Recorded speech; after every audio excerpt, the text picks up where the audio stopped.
హైదరాబాద్లోని బోయిన్పల్లిలో eagle team దాడులు చేసింది. ₹1 కోటి విలువైన ఆల్ఫాజోలం పట్టుకున్నారు అధికారులు. శ్రీమేధ స్కూల్లో ఆల్ఫాజోలంతో కల్తీ కల్లు తయారు చేస్తున్నారు అనే సమాచారం అందడంతో ఈగల్ టీం దాడులు చేసింది. స్కూల్లోనే కల్తీ కల్లు తయారు చేస్తున్నాడు శ్రీమేధ స్కూల్ డైరెక్టర్ జయప్రకాష్ గౌడ్. ఇక్కడ తయారైన కల్తీ కల్లును మహబూబ్ నగర్, జడ్చర్లకు తరలిస్తున్నాడు. జయప్రకాష్ గౌడ్తో పాటు ముగ్గురిని అరెస్ట్ చేశారు ఈగల్ టీం.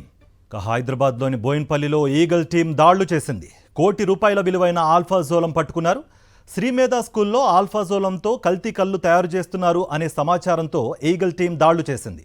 స్కూల్లోనే కల్తీ కల్లు తయారు చేస్తున్నాడు శ్రీమేధ స్కూల్ డైరెక్టర్ జయప్రకాష్ గౌడ్.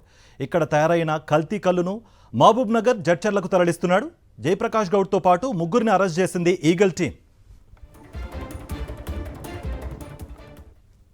ఇదాంశానికి సంబంధించి మరింత సమాచారం మా ప్రతినిధి రవిచంద్ర అందిస్తారు. రవిచంద్ర, ఎంత కాలంగా సాగుతోంది ఈ దందా? దీనికి సంబంధించి ఈగల్ టీం ఏం చెప్తోంది?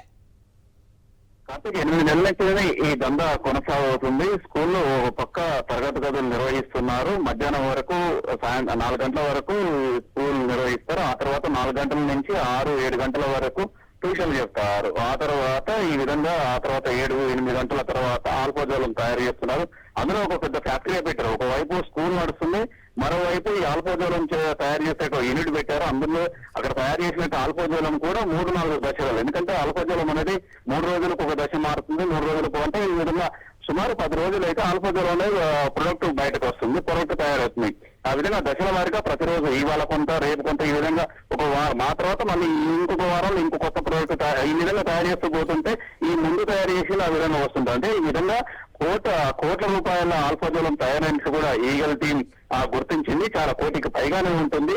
8 నెలల పనులు జరుగుతుంది కాబట్టి కోటలో కూడా ఈ దందా కొనసాగుతుంది. ఇక్కడి నుంచి తయారైన ఆల్ఫాజోలం వివిధ జిల్లాలకు, హైదరాబాద్ లో వివిధ ప్రాంతాలకు సప్లై అయినట్టు కూడా తెలుస్తుంది. కార్తీక్, రైట్ రవిచంద్ర.